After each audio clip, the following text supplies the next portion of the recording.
What is the Grief Library? The Grief Library is what it sounds like. It's a library that focuses on grief and bereavement. And we offer resources from books and videos and sound recordings and kits to people who are experiencing grief and bereavement at whatever stage they're at in that journey. And we offer books by mail at no charge to the borrower. We do have an in-person service on Mondays and Wednesdays from 11 to 2 at this point. So anyone who is experiencing grief and bereavement can borrow resources from us. Grief Library, ? Sign me up. Yeah. I'm in. Yeah. So we are sitting surrounded by books. We are. We have books behind us, books on the table, there's books up on the desk, there's books on the floor, there's books over here. We're surrounded. Yeah, and we have incredible diversity here. Yes. So we have books, this one is Indigenous Healing, Grieving While Black, Yeah. A Spirit of Faith, which is a book from a Baha'i perspective. Yes. Tell Me About Eternity makes me cry. It's the sweetest, most beautiful story from a Christian perspective. Kate Bowler is like a daily thought, and this one, Have a Beautiful, Terrible Day, is so good. But what I'm going to ask you is, what are a couple of resources that stood out for you that came in that you'd like to share? Yeah, I would just like to share again the variety of approaches. And children grieve. They lose pets. Typically their first death experience will be a grandparent. And so picture books. And I mean, the authors and the illustrators just approach this material so beautifully. One of my favorites that came in, I can't read this one without crying, is called The Memory Tree. And Fox has had a very long life, but it's time to go. And all the other animals in the woods, they feel very badly, but then they start to share their memories of Fox, and it just helps them be stronger in community. Wah, wah, wah, wah, wah. But such a great way to access this material in a really lavishly illustrated, beautiful format, simple words.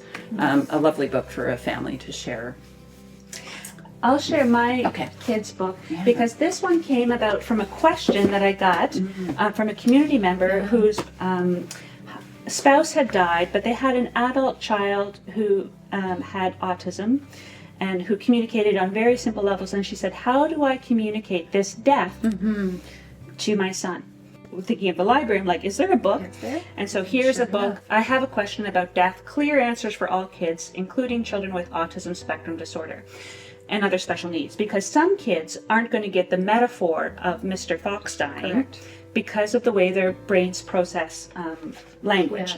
And so this book is a very different perspective, using very, very clear language and very concrete pictures to help explain kids who think differently about death. Yes. And I think for kids, there needs to be a library worth of books about it. Terri, I'm so glad that you have spearheaded this project. You have taken this on as a passion project, and you have been the heart and soul of the Grief Library. Can you tell us about yourself as a librarian, like where you come from that would make you so perfect? Tell us what makes you so perfect, but really about who you are, how this lined up for you. Well, I'm a librarian, so it lines up already professionally, but I experienced the death of my mother in hospice way back in 2008.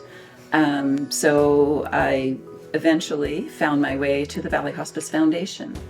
And when Sarah brought back the ideas that she and Kate had shared at a grief conference about Grief Library ? I was sitting on the board of the foundation at the time. With a ton of experience.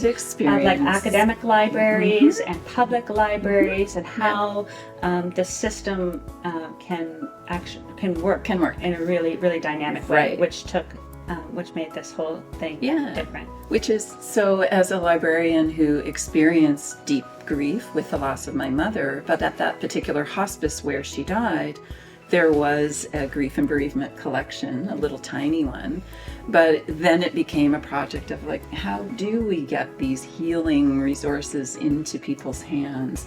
How do we build a really rich and diverse collection that's going to answer all of those individual ways and approaches that we have to grief?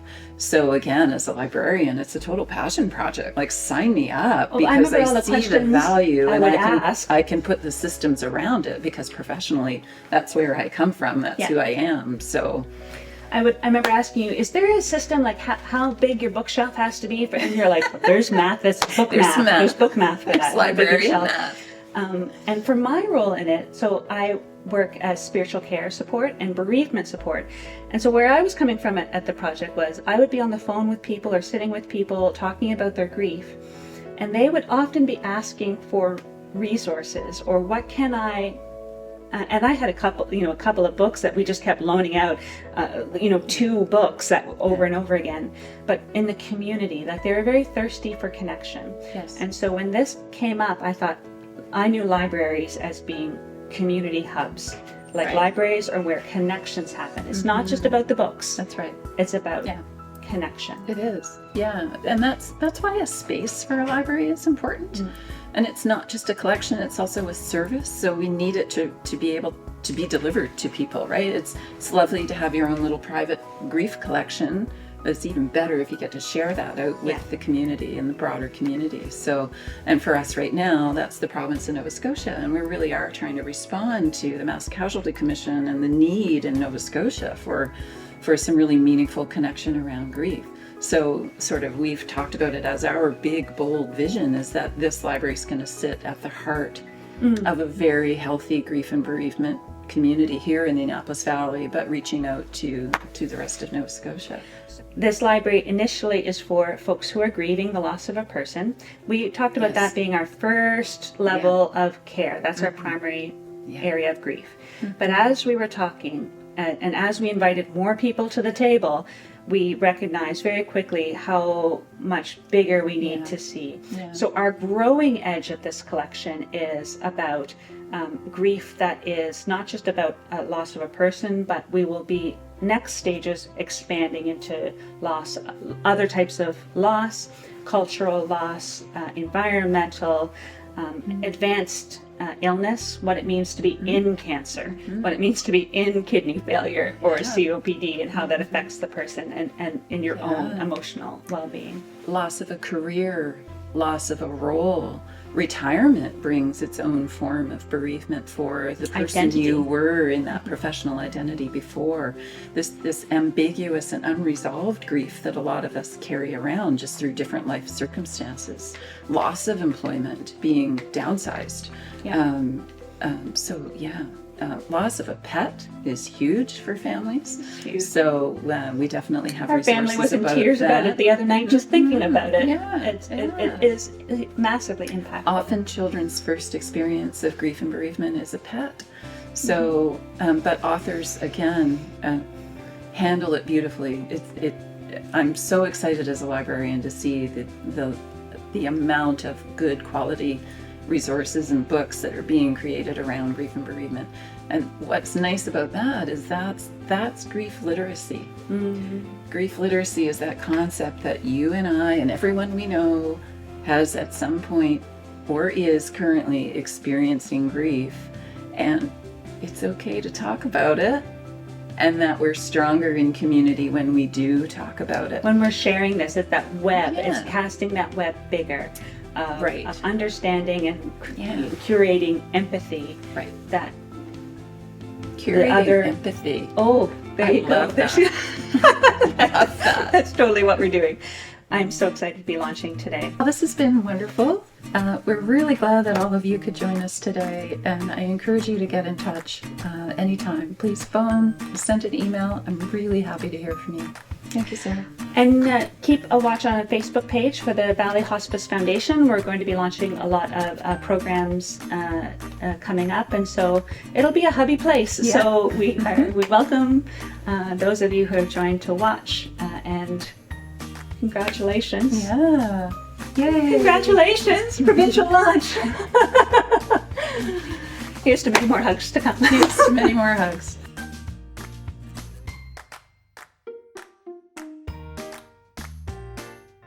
I'm so excited to be meeting with you online, Sheree. I have been a fan for many, many years. So years and years and years ago, even before I had children, I knew you as a children's author and taking your poetry where I would work in children's camps and bringing Mabel Merpole to life and all of the poetry of those early years with Sleeping Dragons. And that's my first introduction to you.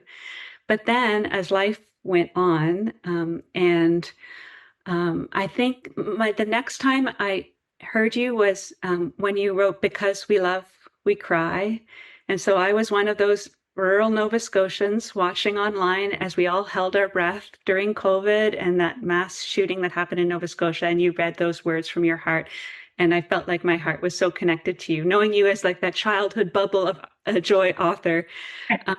My heart was so there. And then when I moved into Valley Hospice as a spiritual care clinician, looking at grief and bereavement in the community, and then serving Valley Regional Valley Hospice Foundation for grief care, my friend Reverend Nicole said, "Did you know Sheree wrote a poetry book?" And I was like, "No." And she said, "It's all about grief." When I picked up that book, You Won't Always Be This Sad, and opened it up.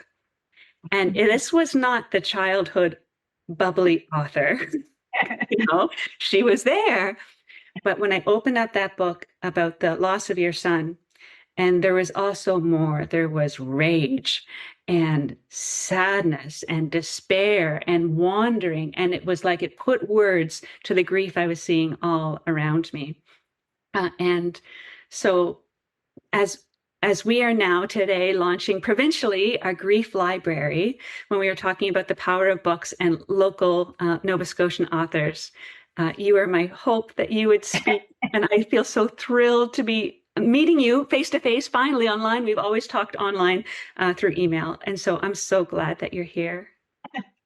Well, I don't know what to say except to cry a little bit because we cry. I love what you are doing and the work you're doing and how important it is and how glad I am that we're living in a time where grief literacy is actually starting to be accepted and that we don't have to always be stoic, upper-lipped and keep things in. And I mean, my parents years and years ago, Sarah, were grief counselors at their Anglican church at St. Margaret's in Fredericton.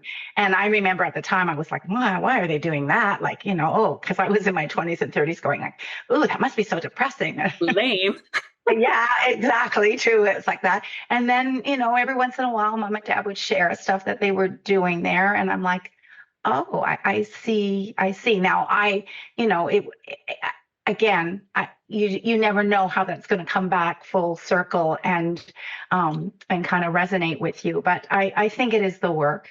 I think that there, the work of tending to people's souls and spirits and heart, minds, and bodies after they've experienced loss of whatever kind is something. If it's not then, it's going to be sooner or later. And even though everybody's different on everybody's street, I think I wrote a book called that. So everybody's different on everybody's street, and everybody does process grief and loss differently. I guess my job, my whole life, I was tidings of joy. I just wanted to do things to make people have a glad heart. It certainly gave me a glad heart, writing nonsense and storytelling with children. And of course, that was because there were teachers and people who put those books in children's hands. And then as life has gone on, I realized there are other parts of me that also needs to bear witness to the other parts. And so and of course, there was a book, In This House Are Many Women, that came out of my 30s. It's still a book that sells, and it is about the darker corners of life, not so much about loss and grief, but certainly there. So I think as an author, as a storyteller, as a human being put here on earth, we all have different sides to us and different experiences, and I think it's my job to try to find words to articulate that. And if I'm really doing it, I think from the right place, even if it's not exactly the same experience, it will touch the heart of somebody in a moment of recognition of like, oh, there, I mean, I use bad words and you can't always be this sad. And I know somebody said, I'm traumatized that you said that word because I grew up in your books as a kid. And I'm like, sorry, almost 70 now. And I gotta say the right word at the right time. So yeah. So that was one of my very first questions for you anyway. Like in your childhood, what prepared you for being now like this truth teller, this wordsmith, this connector, like for human experience, because you really do draw into the whole of who you are. So I find it fascinating that your parents were grief counselors. But not until I was like in my 20s or 30s. Like, right. But I mean, I was raised by a dad who could quote poetry at the drop of a hat. He hadn't gone to university, but he'd gone to school at a time when you had to recite. You had to memorize and recite the good, dead, late, great poets. So my dad had this incredible storehouse of poetry, and he was a Mountie, but he was so really a father wanting to tell stories. And he used to get us, well, you tell me a story, or he'd start a story and we'd have to finish it. Or if we didn't like the ending, we would say, no, Daddy, we don't. That's not how we want it to end. This is how we want it to end. So I came from that really oral storytelling tradition. And of course, there were lots of books in my grandmother's house, not so much in our house because Mom and Dad didn't have an extensive library, but I had teachers who made sure. But across the street from us as a kid, there was a man who was a book distributor. And I don't know, I think they had a consultation with the teacher and this man across the street and go, she's just got to read. If she reads, she's going to be okay. There's something. So I had these boxes of books brought over from Mr. Woods was his name. And, they were the classics. They were Red Badge of Courage, and they were all Swiss Family Robinson, all these. So I had this incredible treasure chest of stories. And my mom did all those crazy tongue twisty songs that came from the 40s and 50s, like Maresy Dotes and Dozy Dotes and Little Lambsy Divey. So my feeling is my parents didn't kind of go, oh, we have children, we have to help them with literacy skills. They just wanted to have an offering to their children in words and music and make our house a glad place, So I was a blessed and privileged child, in that I had parents who loved each other and who very much loved me and seemed to know that the sensitive child that I was going to take a little bit of work, So they took me to Anne of Green Gables on the advice of my grade 2 teacher and said, and I just remember thinking, but she's dead, like, yes, you can be a writer in Atlantic Canada, but she's dead, And so I thought, so I did dream about being a writer. I did say, Mrs. Goodwin, when I grow up, I want to write things that make people happy. And Mrs. Goodwin said, I think you can. And I used to write poems and give them to her in class and stuff. But truthfully, I was a very young mom. And it wasn't until I had a child of my own and wanted to make them happy on a rainy day and tell them a story. And then subsequently, went to university. And I always say I take my nonsense seriously because I studied nonsense at Acadia for a good long time. I did my master's thesis on it. So, but it's with children's literature, that you're not alone because it takes a whole community, to put those books. I mean, a book can't be a book unless it's read. Poem can't be a poem unless it's heard, really. And it takes children's librarians, elementary school teachers, early childhood educators. There's this whole web of book being, I call it, children's librarians. So that's me in a nutshell. And so here I am now, almost 40 years since I've been published. And I meet people like you who knew my books and use them, and that just makes my heart glad. So we are so glad to have your books on our shelf. When I was at the library this morning and saw them there, and so this is our provincial launch of our grief library, where our books primarily is for all ages, spiritual traditions, cultural traditions, primarily, it's about the loss of a loved one, that bereavement, but we're expanding it to be other forms of grief as well. But what I'm interested to hear from you, Sheree, because I know this is your, this was what gives you vibrational energy, is books, and you had your own bookshop in River John for a number of years.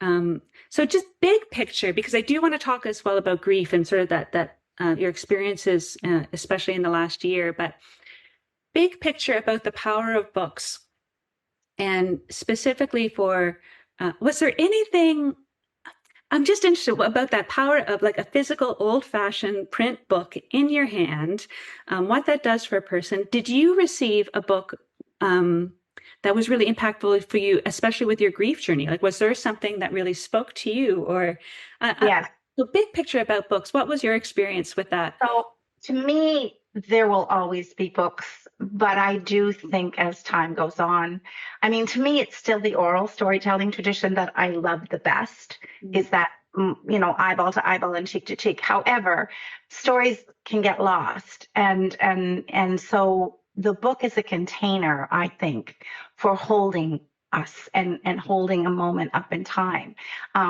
The best books seem to have a longevity. So, I mean, there's a lot of books and a lot of writers. And so as a writer, when I started thinking about books, I thought, well, I want to write from the land of the imagination in the country that is childhood. I wanted to go to that universal place of like kind of like wonder, the spirit of wonder, and look through the eyes of a child with the skill of the adult I had. So when I had my first book in my hands, I couldn't believe it because it had been a childhood dream. And I still didn't think of myself as a writer. It wasn't until the second book that I did. But when we had the bookshop, what I saw, and this goes back to what you're saying, is the power of the book within the family culture. So the father that read to his two daughters and could come in and memorize and recite the poem to me. You see that you become, that the book becomes a connection within a family, if a family is a book reading family. And so you could see what that did in terms of connecting the heart and the memories and everything. I call it, the household culture, that it can really, really fosters that. And on a bigger scale, I mean, I still love seeing a child with a book in my tree out there. So nature, I learned to read with a book in my grandmother's house in an oak tree. So nature and books have always been connected. So when my son died, speaking to when you asked, did somebody put a book in my hands that meant something to me? When my son died, I didn't want to open up the bookshop that summer. My husband said, "Oh, yes, we are." And because it's so close to my house, I knew I had a safe place to run to if I had to. But a woman came in the shop and she said, "You don't know me, but my children grew up with your books, and but I have a book I have to give you." And she came all the way from New Brunswick to do this. I didn't know her. And she said, "This was given to me 17 years ago, and now I give it to you." And it was called Lament. Just such a kind thing that she did. It was called Lament for a Son.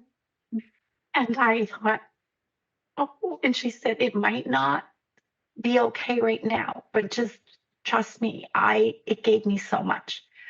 Well, I thanked her and I was so touched that she had done that.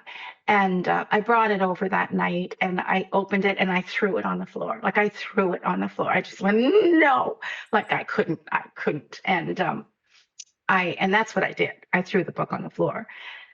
I still was grateful to her for bringing it, but I'm like, oh, I'm so not ready, or I don't think that's for me. But about 4 weeks later, it was still there on the floor. I was a bad night, a hard night, and I reached over and I opened it and it spoke to me then. And so Nicholas Wolsterself, I can't pronounce his last name. So that was a real turning point for me. And it was raw.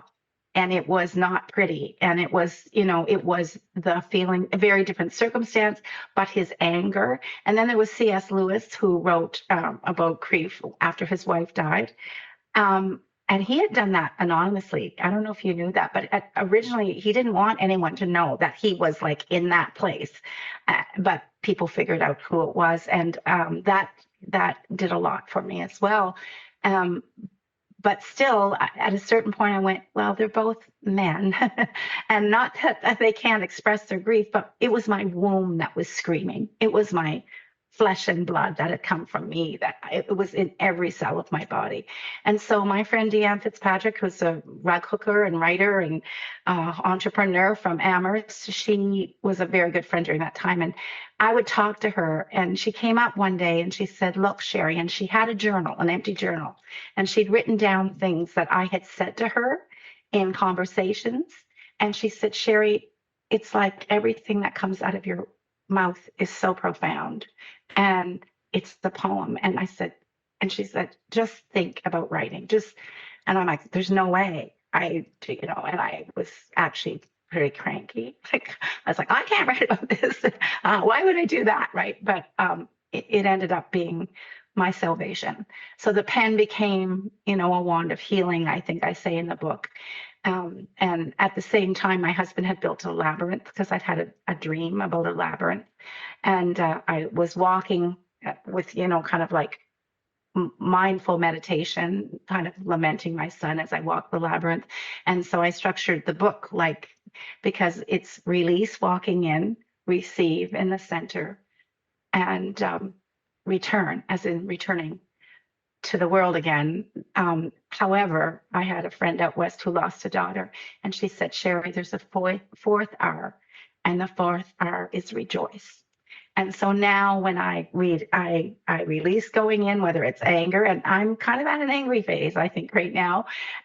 Whether it's anger, I receive. I do get still in the middle. And it's not like I receive anything. It might be nothing, but at least I pause and I'm still. And then I return. And then by the time I get to the entrance where the apple trees are, I'm like, I still remember her going, rejoice. So it's like I set my intention to still be found by joy, and even if I can't find it. So that's been really important to me. That's so interesting to me, because Terri and I, we were just talking moments ago about the library, and we are smiling and we're celebrating. It's like we're talking about a grief library, and we're looking like, look at this book, But there is something that is deeply healing about laughter, Yes. and human, about infusing joy in with the sorrow, and holding those two as being welcome in the moment. Yes, Laura. And to me, I know this sounds a bit weird, but they're like, the joy is proportionate to the sorrow. So there's that verse in the poem. Neil Gaiman has the poem Blueberry Girl. Do you know that book? And it's a blessing for a daughter. And he says, may your joys be as high as your sorrows are deep. that's exactly. And that's been my experience. So the intensity of feeling, grief is a love story. Because we love, we cry.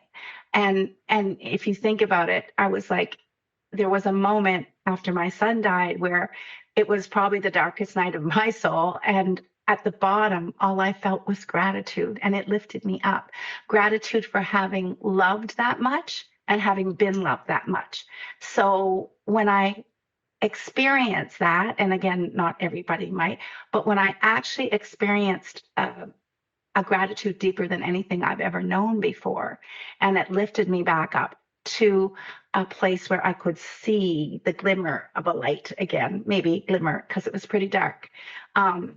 It made me start to realize that, joy is just the flip side of sorrow, is the flip side of, and dark and light. We live in a world that is, filled with joy and sorrow, filled with delight and horror, filled with, so many mixedness. And I think our job is to find a way to dwell within that paradox and find some kind of peace. Mm-hmm. And it does take work. It's not, it takes a lot of work. I believe that. And I think that is my work right now. And maybe the rest of my life, that will be my work. And right now, like your journey is so rich. And I am sorry in a way that it's been as rich as it has. I'm sorry that you are so educated in grief as you do. I sometimes do that too. I'm like, I didn't really want this. That's right. It's like I want the masters of English. I want the joy. I just want the joy. I don't want the skin, right? Yeah. However, here you are. Yeah. And in this place, you've been moving through this experience with grief in many different ways through the whole of your life, and expressing yourself through poetry. And even now, as you entered into this next part of life, how has this process been for you right now? Did you find that same? Was there similarity in how you were processed your husband's passing as your son? Were they totally different? Did you find any navigation through that? What has this phase been So, like? yeah, that's a really great question. And I'm not sure if you know, but my mother died a week before my husband did. Oh, I did So, not know that. yeah, so they were a week apart. And because he had requested maid, we knew when his was, and she died unexpectedly. And so, I had to navigate a lot for sure. Um, Here's my take right now on it is that the pain is very different in texture. Um, a child and a husband and a mother, but it's as deep in all ways. So the pain is the pain is the pain is the pain. But the texture is different because of the relationships are different. So, and because of the circumstances. So Dustin's was sudden and unexpected, and you're in shock with that, right? Gilles was anticipated and planned for, which I could go on forever about whether that's better or worse. We knew for 7 years. So sister death was right beside me for a very long time. And I had to go away so we can kiss the joys that flies and have quality of life before Gilles has the death that he wants. And then with my mom, she had been ill and she was 87. And I had talked to her not long before that, where I had this sense that it would be soon. And I had a sense that she was ready.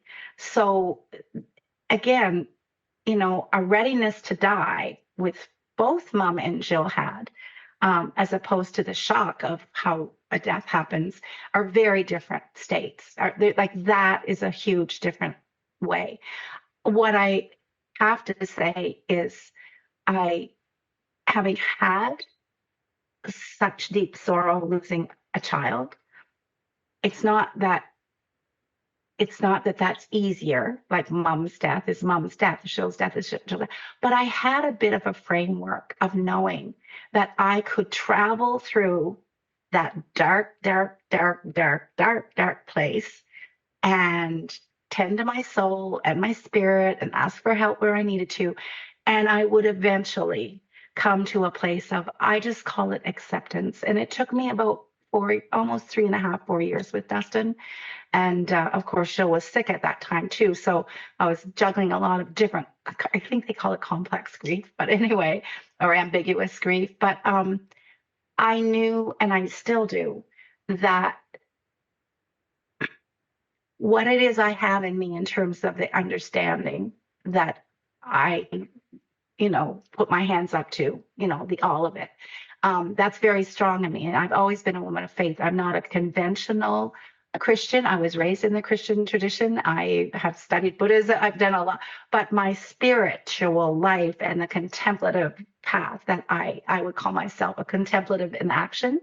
That is what, I don't know how people do it who don't have rituals and routines, or I don't even want to call it prayer, but I mean, I offer up, and so that without that, I wouldn't be talking to you. I mean, I know that. So the experiences are different. The pain is as deep, and the road is still an unknown road.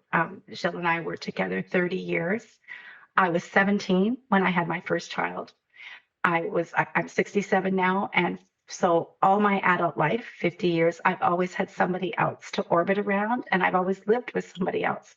So I'm also stepping into the grief of who am I without these people and these roles. And, because one of the things we grieve, don't you think? I mean, we know this is we're grieving the person, but we're also grieving the parts of us that are gone vis-a-vis that person. Like, who am I? I remember saying, who am I without being Dustin's mother? Like, who am I? And it wasn't how am I? It was like, who am I? And I didn't expect it as much with Jill. It's not that question with mom, because it wasn't like, if I'm not Joe's daughter, because you grow up and you leave your parents, and so the relationship is different. I mean, I still don't know. Every once in a while, I go, oh, I gotta go tell mom, and then you realize you can't do that, right? Those are the moments, and because she became a friend and a confidant more than a mother figure, and but with Jill, I have to say it's brutal. He was my best friend. Jill and I were both quite solitary people because of the nature of our work. So together we were best friends and we complimented each other. And all of us, and even when he was ill, he still had his wisdom mind. I mean, that's why he chose me. He wanted to go before he went the way of his mom. And I mean, every widow goes through it. Regardless, I think, of the relationship or the circumstance of the death, all of a sudden you're alone, and that person who was that person, your person, is not there and in the flesh. Now, this is where I could talk to you forever, because I do not think that the relationship ends with death at all. And so people say, oh, she still talks to her dead son, or she still talks to her mom, or she still talks to her husband. I'm going to do that for the rest of my life. And if people think that's crazy, that's fine with me, because you know what? I think they hear me. And I remember my mom saying, it's when you start to talk back that you might have to worry. Well, I can tell you that they can talk back too, and you don't have to worry. And so for me, knowing I have access to, that they're never very far away, that belief is really, really, that knowing, I don't want to call it a belief, that knowingness is one way that, I mean, I just think my grief is bearable.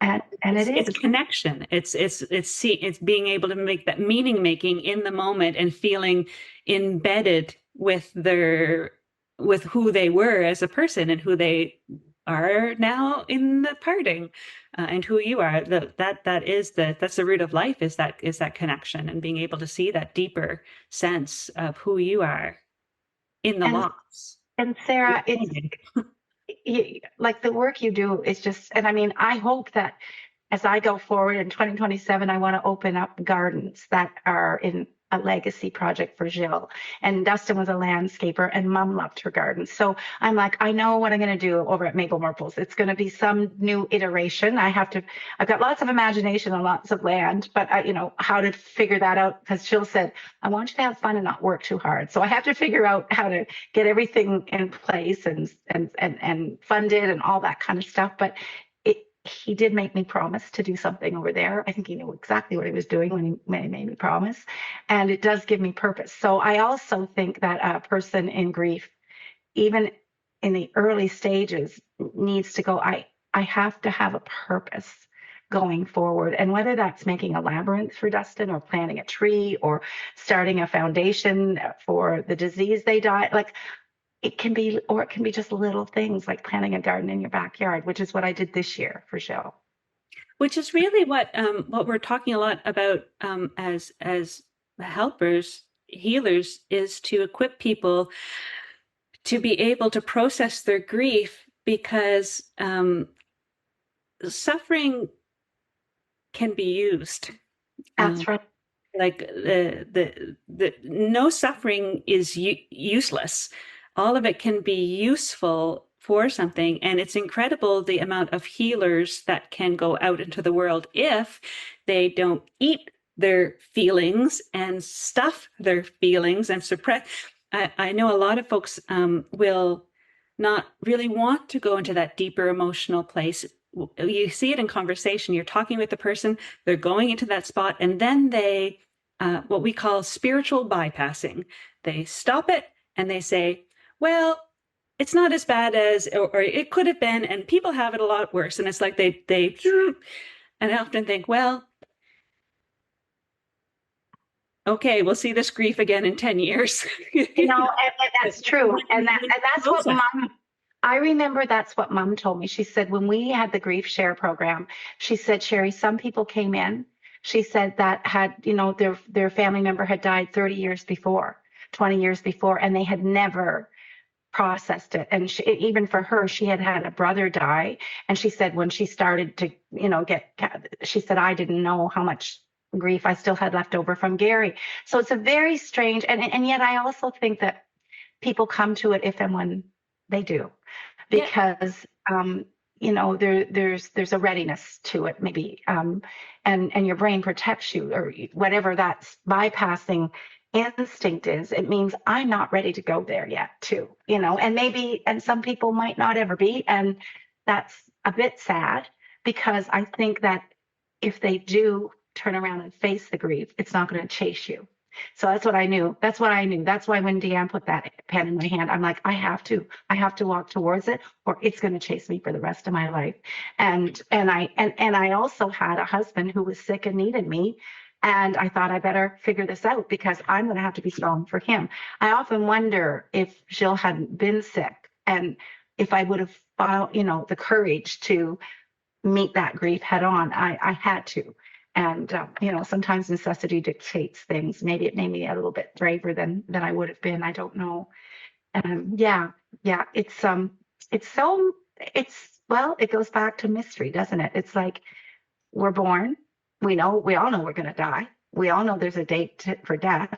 And yet we spend so much of our life pretending that and hoping that it doesn't come near.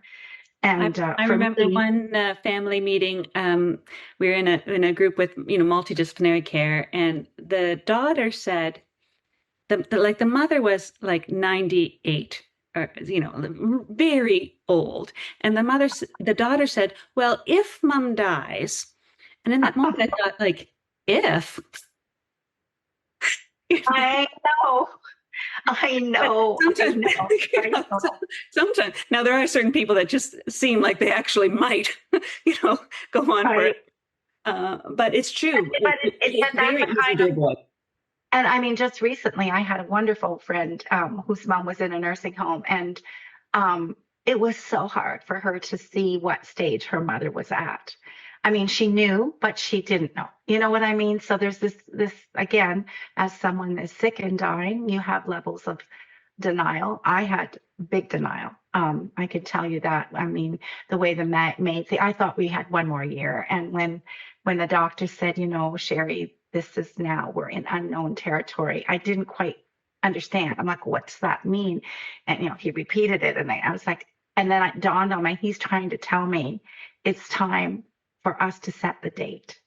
And I have to say that broke me. It broke me. I had a son who took good care of me during that time, and I did sleep and weep for 3 days, and then found the courage to do that. But it still came. I mean, I think everybody else could see it where we were, but I couldn't, because I didn't want it, and I still didn't want it. You know what I mean? I set the date way as much as I possibly could far away, and that was probably not a wise thing to do. We were it was a couple of weeks there were pretty hard, the last couple of weeks. So anybody going through MAID, I would say, with Alzheimer's, is very different than requesting MAID for somebody who is in pain, suffering incredibly from cancer. Like it's so not, it's apples and oranges. I mean, my brother had cancer, so I know, but I would say to anybody, this MAID journey,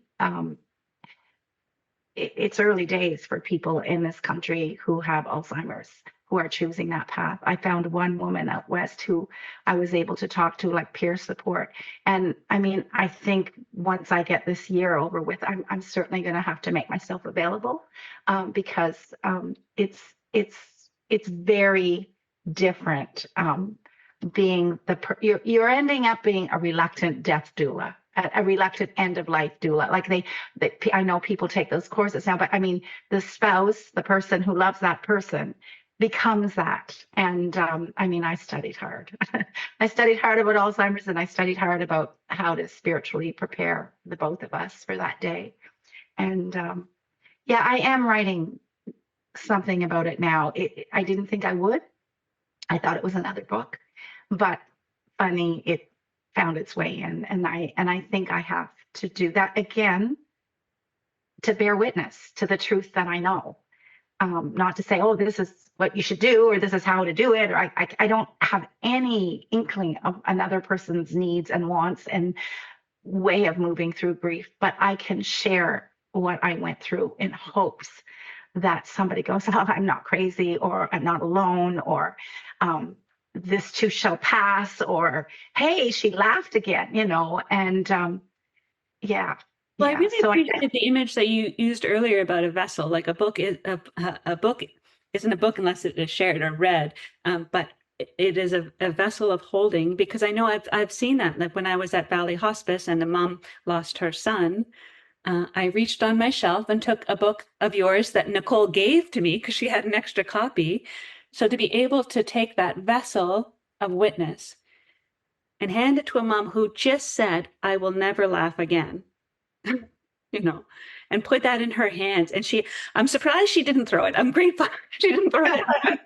Yeah, because I tell people, if you're going to give, you won't always be this sad to people, please tell them it might not be the time. Like that woman did me, and it wasn't, but it was after, and it might never be. But yes, you always have to do it with a little proviso, like if it's not for you, Yeah.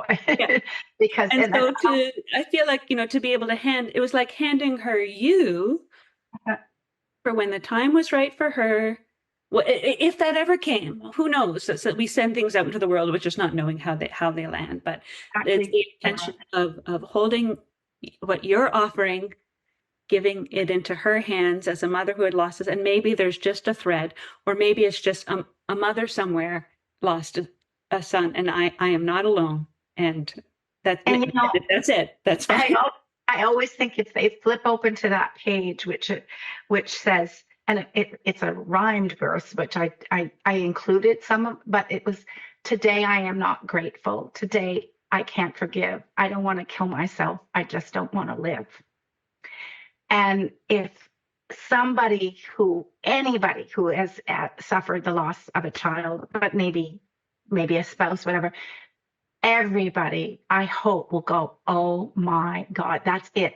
It's like, how am I don't want to live in the world without this person here. And to admit that and to say that, like for me, that one day when it was like, I'm not grateful that he was this, or I'm not grateful that I got to love him. I was mad and I was angry and I can't forgive. And I think that meant the universe. I can't forgive that this has happened in my life. And then to admit, no, I'm here. I'm going to be here for the long haul, but I don't want to live. And then from that point to kind of go, how do I see the sunlight again? And yeah, I remember the day I said to Jill, I said, isn't it funny, since Dustin's died, it's rained every day and it's been dark every day. And he was in the closet and he looked at me with this expression, like, I don't know if he was alarmed or whether it was compassionate. And he went, oh, honey, the sun has shone since Dustin died. I said, no, it didn't. No, I know. I kept thinking how weird it was. But that's how in my head in darkness I was, that I had not seen the sun. I hadn't. I really thought every day was a rainy, drizzly, foggy. It's like those horse blinders that they put on. And that was your reality. Like there is no. And I remember when he looked at me, and I started to argue with him and say, oh, no. And then I realized, no, he was telling the truth. So I hope that some of those moments that I had enough courage to share. It's funny, Sarah's one of my friends who's a doctor. She's a doctor and she's seen a lot of grief and loss and oh my gosh. And but when she came to see me after I'd written that book and she'd read it, she went, oh, Sheree, all I could think of is all that wasn't there. I shared what I could, but she was right. There was so much that wasn't there that, that could not be articulated. And yeah, and that's the other thing. It's like, again, we don't know in any human being that's sitting in front of us in grief where their head is. I mean, or their heart. You can't even It's I really appreciated your poem about being at the superstore or the superstore in grief. That was really quite remarkable because you just look at being in the community differently about people just interacting in day-to-day life too, carrying this incredible, like, how can the world still be that's right. That's existing? right. Yeah. Yeah, absolutely.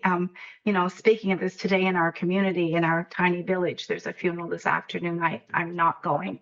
Um, I saw the mother and the grandmother. I saw the grandmother yesterday, but what happens to people who've suffered loss, I think, is that even if we know it's all different, that's the leveler. That's the great leveler. It's like, I loved my father, you loved your father. When they died, we wept, we mourned, we were in grief. You can have all the different politics in the world, you can have different income, you can have, but that thing that we loved, and that when someone we love dies, there's our humanity right there. There's, if we could remember that always, that, hey, you've got that you inside of you, just like that me inside of me, and all that other stuff, it really doesn't matter. But yeah, I mean, I've always been an empath. So as a little girl, I didn't understand why I could feel people's feelings. And it's been a journey, it's why I'm a poet, probably. And it's been a journey to learn how to, it must be in the work that you're doing, how to offer out and yet, protect yourself enough so that you're not absorbing all that pain, right? And that's why I'm saying what you're doing is incredible, because I had a spiritual director. I call her a therapist to my friends so that they don't raise their eyebrows too much, because I have a lot of atheist friends and a lot of lapsed friends, and so I just say, oh, my therapist, and everybody seems to accept that I might be a little crazy and need a therapist. But the truth is that I consider her my spiritual counselor, and she's been with me a year after I found her, a year after Dustin died. And she's just been an incredible guide on the journey. And that's the other thing, Sarah, I would encourage. The first year somebody said to me, there's a lot of grief counselors. And I looked at them, I said, unless they have a son who's died, I don't want to hear from. Like, they cannot tell me anything right now. And I wasn't ready. A year later, I went, okay, I read a book on labyrinths. I saw this woman was so I always think, find the people that you can talk to, and it might not be your closest friends because they're aching so much for you. So you have to sometimes you find new friends who, you're more, they didn't know your son or they didn't know your husband. And all of a sudden you find yourself able to talk to them because you don't want to burden your friends. And people are like, yeah, but if we're friends, we want to be there. But most of us cry for our friends when we see them in deep grief. And too, like, for your friend, it's very, very difficult to hold back a deep desire to want to help. Exactly. Not that counselors don't want to help, Yeah. but that assumption, I need to jump in and do something is so Right. strong in our friends. Where if you have someone more neutral who's able simply to put it all Yeah. in the pensieve and to look at it and be like, that looks pretty angry. And I say, since I felt quite feral these last 6 months because and I really made a promise to myself that I would take 6 months in retreat. And so I haven't gone out, and this is the first public thing I've done.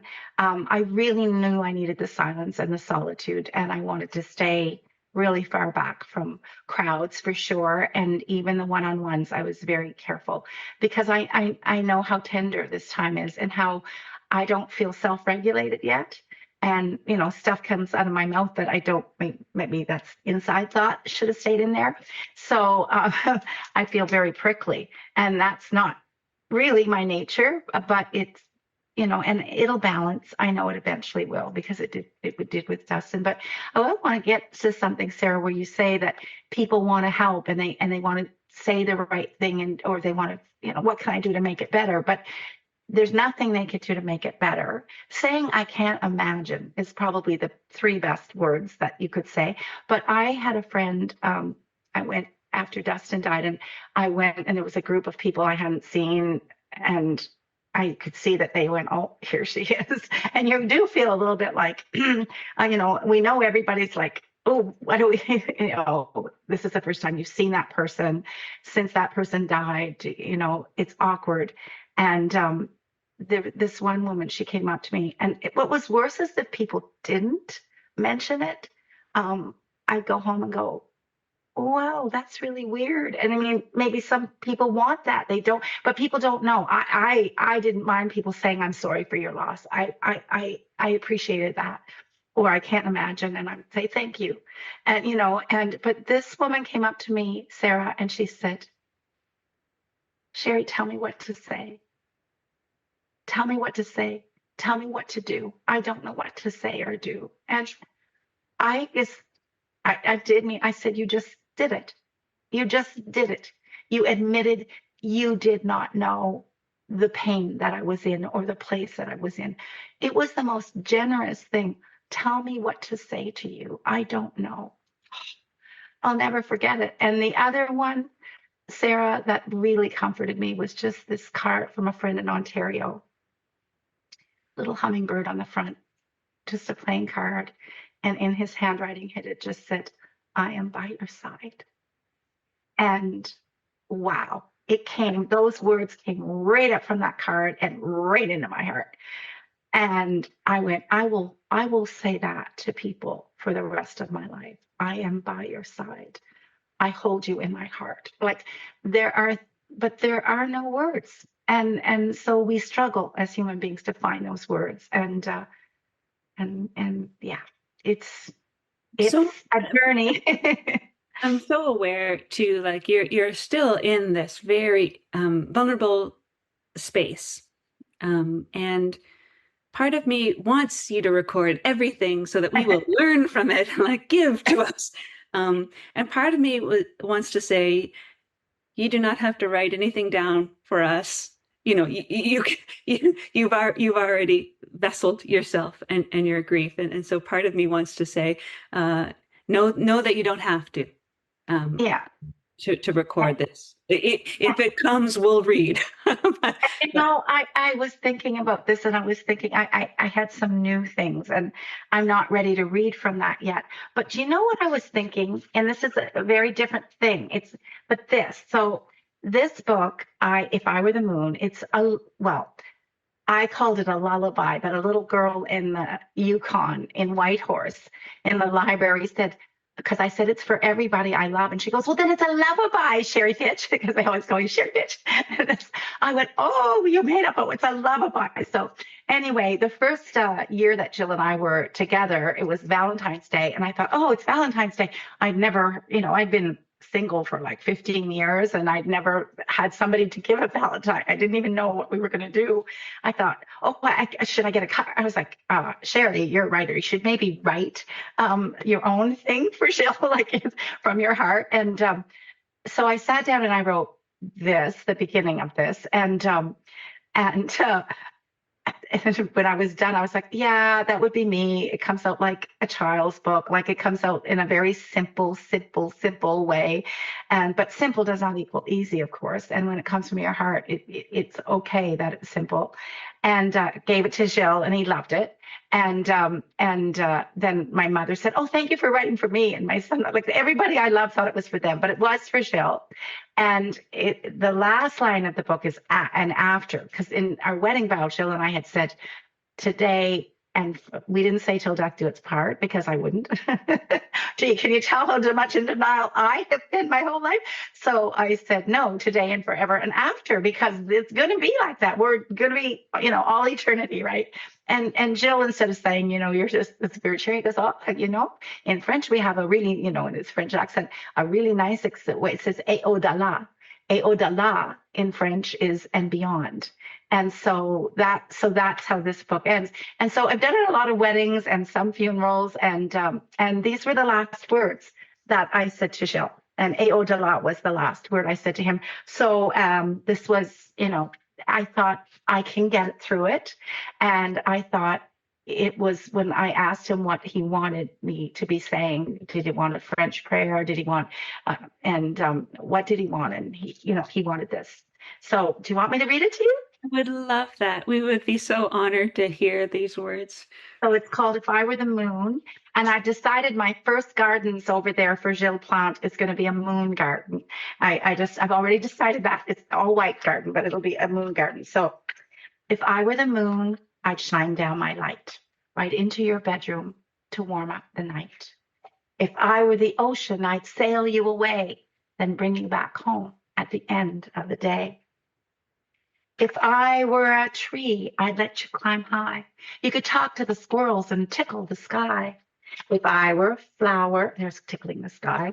If I were a flower, I'd grow just for you, and I'd dance in the wind when you wanted me to. If I were a snowflake, I'd tickle your face, then blow away laughing in wide open space. If I were a rainbow, I'd let you ride down my kaleidoscope slide all the way to the ground. This is my favorite. If I were a mountain, you could reach for the sky, then sing to the angels while clouds drifted by. And if I were a song, I'd hum you to sleep. I'd give you a dream, all your own, just to keep. But I am who I am, and that's even better. And we'll all be together today and forever and after. A.O. Bella.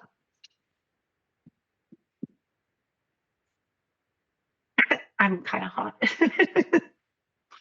Yeah. That offering is a sacred gift, and you offering the whole of who you are to this, even as you and I have this conversation across Zoom, and we're not in the same room to hold on to each other, and even the people who have gathered that we don't see or feel, wrap around you, Sheree, and honor that offering. May you be blessed with a sense of wholeness and meaning. May you be blessed with a sense of your people all around you struggling to figure out the words to say and what to do as you come through this vulnerable time of exploration and of pause. May you have a deep sense of the full moon shining down on you, as it was last night, the full harvest moon shining down on you. And may you feel the loving connection of your people present and your people who have passed through your life. And may you know your own worth, because you are a gift. Oh, thank you, Sarah. And I have to say, from the moment that I got your email, I'm like, who is she? And I mean, your spirit comes right through. And when I saw your face today, I was like, oh, I can hardly wait to see you in person and to meet you. And the gift that you are and the gifts that you are offering and the courage it takes to stand in that place with people in their sorrow. I hope I have that courage someday. You know, I believe in the wounded healer. And I mean, to me, to heal means to whole, you know, to regather ourselves maybe after the fragmentation that sometimes comes in the wake of great loss. Sheree, thank you so much for sharing with us and for launching our grief library. We've been talking all the way through about the power of books, and what can I say but gratitude. So I hardly wait to come visit.